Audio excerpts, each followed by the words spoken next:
Good morning students, फिर वही नई उमंग और उत्साह के साथ आज ज्योमेट्री का अगला चैप्टर जो 10th क्लास का है वो आप बतावेंगे। थेल्स थ्योरम बतावेंगे और ट्रायंगल्स है उसमें, धीरे धीरे उसका आज सिर्फ इंट्रोडक्शन बतावेंगे, अगले दिन थेल्स थ्योरम बतावेंगे। उसके पहले हम कुछ जिज्ञासा जागृत करने के लिए कुछ हिस्ट्री की बात बताते हैं कि हु इज आर्यन। आर्यन कौन थे?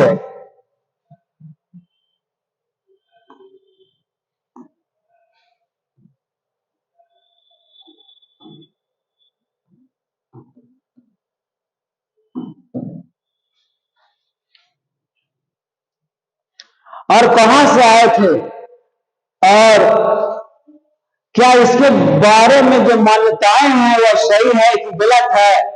कुछ किताब जिसका संकलन भारतीय इतिहास का विकृतीकरण रघुनंदन प्रसाद शर्मा से और कुछ अपने ज्ञान से जितना हिस्ट्री ज्ञान है उस बारे में बोल करके मैं कुछ नोट्स तैयार किया हूं। उस नोट्स के जरिए मैं आज आपको बता देंगे कि आर्यन कौन थे। आर्यन ऋग्वेद में तो मिलता है कि आर्य लोग थे जो मूल निवासी भारत के ही थे। आर्य ने भारत को जो अपनी मातृभूमि, धर्मभूमि और कर्मभूमि मानकर जिस रूप में अपनाया है वैसा किसी भी पराये देश के निवासी इसको नहीं अपना सकता था। यहाँ यह भी बात ध्यान देने योग्य है कि आर्य ने सत्य सिंधु के बाहर के निवासियों को बहुत ही घृणा पूर्वक मलक्ष कहकर पुकारते थे। यानी जो इंग्लैंड में रहते थे उसको लोग मलक्ष कहते थे, विदेश में रहते थे उसको मलक्ष और घृणित रूप में जानते थे। मलक्षों का देश तटप्रह मनु का क्या ऐसा कहने वाला स्वयं मलक्ष देश से आने वाले हो सकते हैं? यानी आर मनु भी कहता है कि क्या आर विदेशों से आने वाले हो सकते? कभी नहीं, कतई नहीं संभव है। यानी यानी यार आर मूलतः भारत के निवासी थे, ऐसा होने से। दूसरी ओर भारत के इतिहास लेखन का क्षेत्र में 18वीं और 19वीं शताब्दी में आने वाले पाश्चात्य विद्वानों ने अपने तर्कों के सामने भले ही अनर्गल ही क्यों न रहे हों, इन बातों से ध्यान नहीं दिया कि उल्टे अपने कथनों से सभी को इस प्रकार का विश्वास दिलाने का पूरा प्रयास किया कि आर्य लोग भारत से बाहर से ही आए थे। जबकि भारत के संदर्भ में विश्व के भिन्न भिन्न देशों से मिल रहे प्राचीन ऐतिहासिक एवं साहित्यिक ब्यौरों तथा उत्खनन से मिल रही पुरातात्विक सामग्रियों का जैसा तैसे गहन अध्ययन होता जा रहा है वैसे ऐसे विद्वान लोग इस निष्कर्ष पर पहुंचते जा रहे हैं कि भारत ही आर्यों का मूल स्थान है और यहीं से भारत यार बाहर भी गए थे। वे लोग बाहर से यहाँ नहीं आए थे। इस दृष्टि से विदेशी विद्वानों में से यूनान के मेगास्थनीज, फ्रांस के लुई जैकालिएट, इंग्लैंड के कर्जन, मोरो एलिफिस्टन आदि तथा देशी विद्वान में भी स्वामी विवेकानंद, भीमराव अम्बेडकर, डॉक्टर संपूर्णानंद, डॉक्टर राधा कुमुद मुखर्जी आदि के नाम उल्लेखनीय हैं। उन्होंने बड़े ही स्पष्ट शब्दों में कहा है कि आर्य भारत में विदेशी नहीं थे। दूसरी ओर मैक्स मुलर, टैकॉक, Jones, Cook, Taylor, Narayan Pavgi, Bhajan Singh आदि विदेशी और देशी विद्वानों का तो यह मानना है कि यार विदेशों से भारत में नहीं आए वरन भारत से ही विदेश में गए हैं।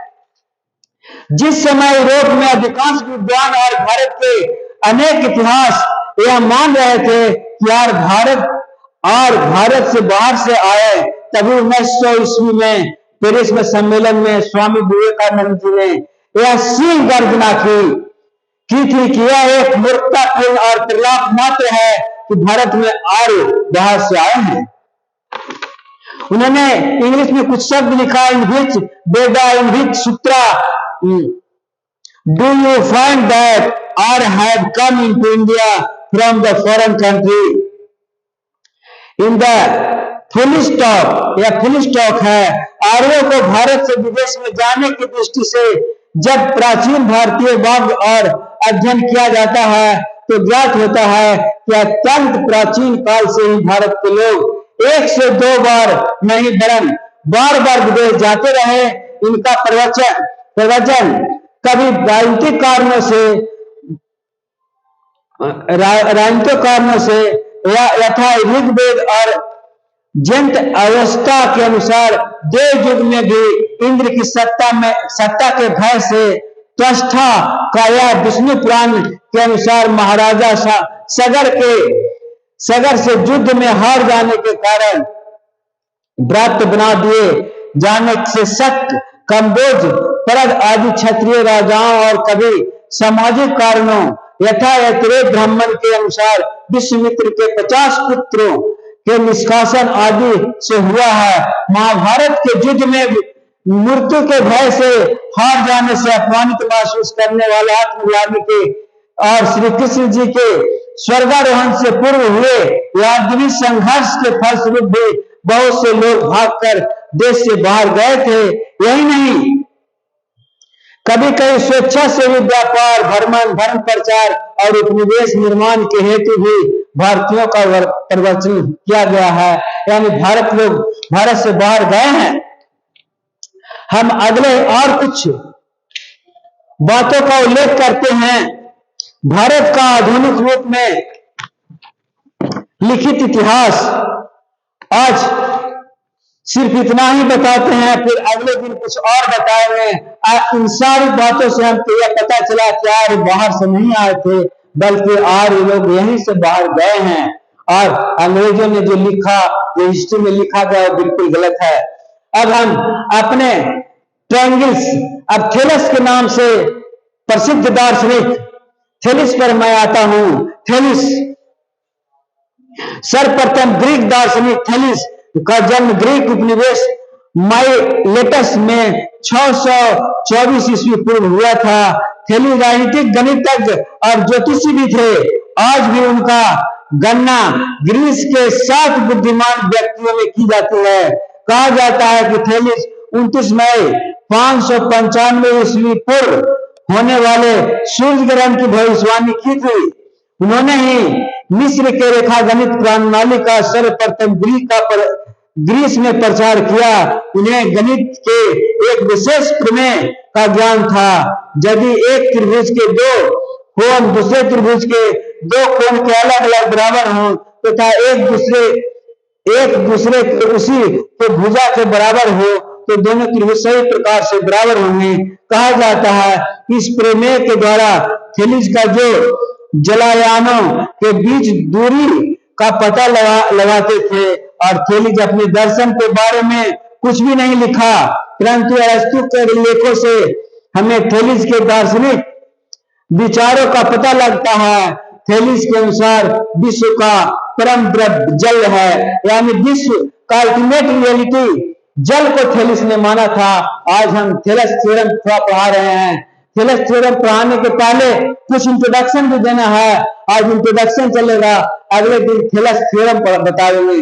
इस थेलस के बारे में कुछ हिस्टोरिकल बात मैंने कह दिया है किताबों से पढ़कर, और कुछ थेलस के बारे में बताएंगे कि थेलस जो समुद्र किनारे पैदा हुआ था और जल को अल्टीमेट रियलिटी मानता था। जल को ही सारी दुनिया का सबका परम जल मानता था। अल्टीमेट रियलिटी मैंने उसी जल से ही सारी दुनिया का विकास हुआ है। बिना जल का कोई विकास नहीं हो पाता। तो कल हम ट्रायंगल्स में चलते हैं, थेलस थ्योरम बताएंगे कल। लेकिन आज उसी के कुछ चीजों को जो जानना है, जो congruent figures, 2 geometrical figure which have the same shape and size are known as congruent figure। हम ये ले लेते हैं कलम, ये वाला ले लेते हैं, तब हम ऐसे भी कर सकते हैं। सिमिलर हम हाउ टू ऑपरेट एक्विन में बता रहे हैं, कैसे एक्विन को सेव करते हैं, सेव करके इसको रख लेते हैं, फिर वापस कैसे लाते हैं हम दूसरे, ये भी बताएंगे। और कुछ हिस्टोरिकल बात, आज आर्ज कहां से आए समाप्त कर दिए। अब पुनः मैं आर्ज के बारे में बताऊंगा, लेकिन इंटरेस्ट जगाने के लिए मैं बहुत कुछ बताऊंगा। और अभी जो चल रहा है similar figure, geometrical figure which have the same shape but different size are known as similar figure. कहता है सिमिलर फिगर दूसरा होता है, कॉन्ग्रुएंस फिगर दूसरा होता है। सभी प्रकार से बराबर को कॉन्ग्रुएंस फिगर कहते हैं, और सिमिलर फिगर एक जैसा लगने वाला को, जैसे ये दोनों सिमिलर फिगर है। क्या है? ये दोनों सिमिलर फिगर है, ये दोनों सिमिलर फिगर है। सिमिलर नहीं, कॉन्ग्रुएंट नहीं है। कॉन्ग्रुएंस मैंने सभी चीजों से बराबर होना चाहिए। अब example, two congruent figure and always similar but two similar figure need not be congruent. कहता है जो समान कॉन्ग्रुएंस है तो सिमिलर हो सकता है, लेकिन सिमिलर समान नहीं हो सकते। Any two line segment are similar, ये सिमिलर कहा। Any two equivalent triangles are similar, ये सिमिलर कहा। कॉन्ग्रुएंट नहीं है, सिमिलर है। Any two rectangle are similar, similar है, कॉन्ग्रुएंट नहीं है। Any two square are similar, ये सिमिलर है, छोटा और बड़ा। Any two circle are similar, छोटा और बड़ा एक जैसा होना सिमिलर कहा जाता है। Similar polygon, two polygons are said to be similar if their corresponding angles are equal. Corresponding equal हो जाएगा तो वो 5 5 5 5 5 वाला है नहीं इसमें। षष्टभुज है लेकिन पॉलीगन नहीं है, पंचभुज नहीं है, पंचभुज इसमें नहीं है। षष्टभुज है लेकिन पंचभुज नहीं है, तो हम षष्टभुज लेके नहीं समझा सकते। हम जब भी लेंगे तो पंचभुज लेने के लिए हम इसको लेते हैं, बना देते हैं पंचभुज, polygon.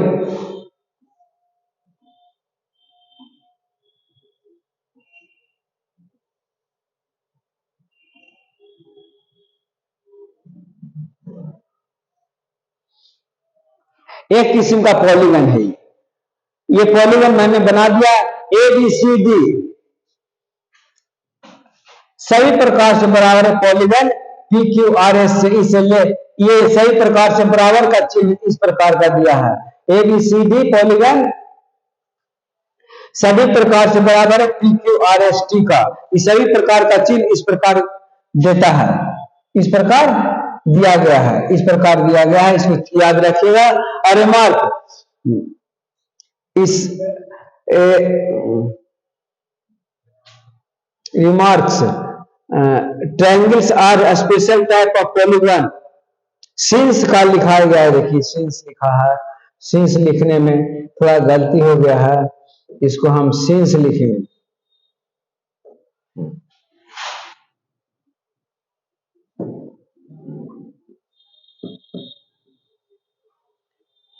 Since triangles are special types of polygon, we may define similar triangles as follows: equiangular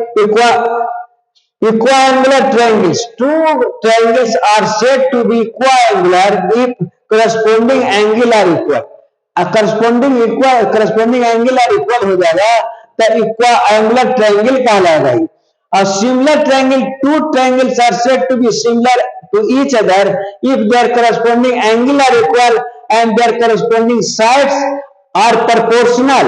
proportional हो माने इक्वल नहीं हो, proportional हो, मैं 2:3 के अनुपात में हो, अनुपात में रहने पर भी सिमिलर हो जाता है, लेकिन समरूप नहीं होगा, कॉन्ग्रुएंस नहीं होगा, ये प्रोपोर्शनल का आता है। इसलिए थेलस थ्योरम पढ़ाने के पहले हमको ये सब बताना था, हम बता दिए। और हु इज आर्यन, आर्यन कौन थे, आर्यन कहां से आए थे। आज लोग भारत के मूल निवासी थे और यहाँ से भले ही बाहर गए, बाहर से कभी भी, और बाहर से भी यहाँ से भले ही बाहर गए, जो महाभारत काल में आपको मिलता है, ऋग्वेद में मिलता है, सारी जगह प्रमाण मिलता है आपको। और हम आपको कुछ और हिस्ट्री की बातें बताना चाहते हैं, क्योंकि हिस्ट्री बड़ा ही इंटरेस्टिंग विषय है। आज भारत में आधुनिक रूप में लिखित इतिहास, भारत के इतिहास में आधुनिक रूप में लिखने का इतिहास की परंपरा देश में ईस्ट इंडिया कंपनी के शासनकाल में स्थापना के साथ ही शुरू हो गई थी।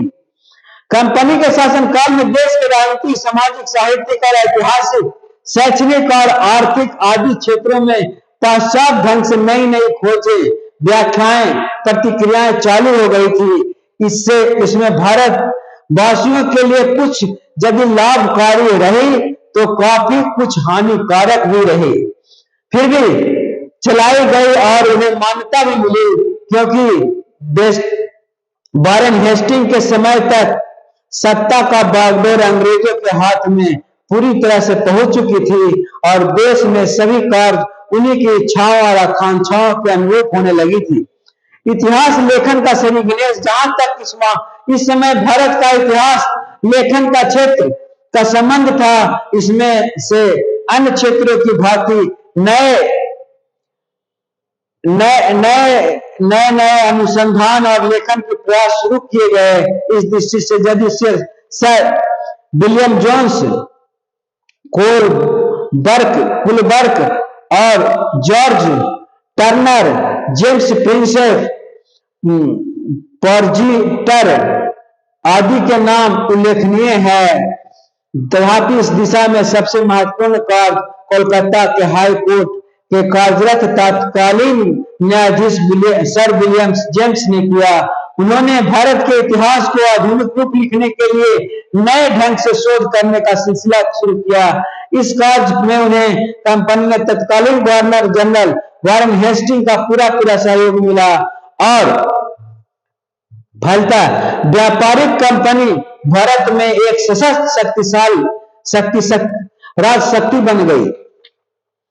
1757 ईस्वी में प्लासी युद्ध के परिणामों से प्रोत्साहित होकर ईस्ट इंडिया कंपनी द्वारा भारत पर अंग्रेजों का राज्य की स्थापना का जो स्वप्न सजाया गया था, उसे सार्थक करने के लिए न केवल भारत में कार्यरत कंपनी के लोगों ने ही नहीं, वरन इंग्लैंड के सत्ताधीश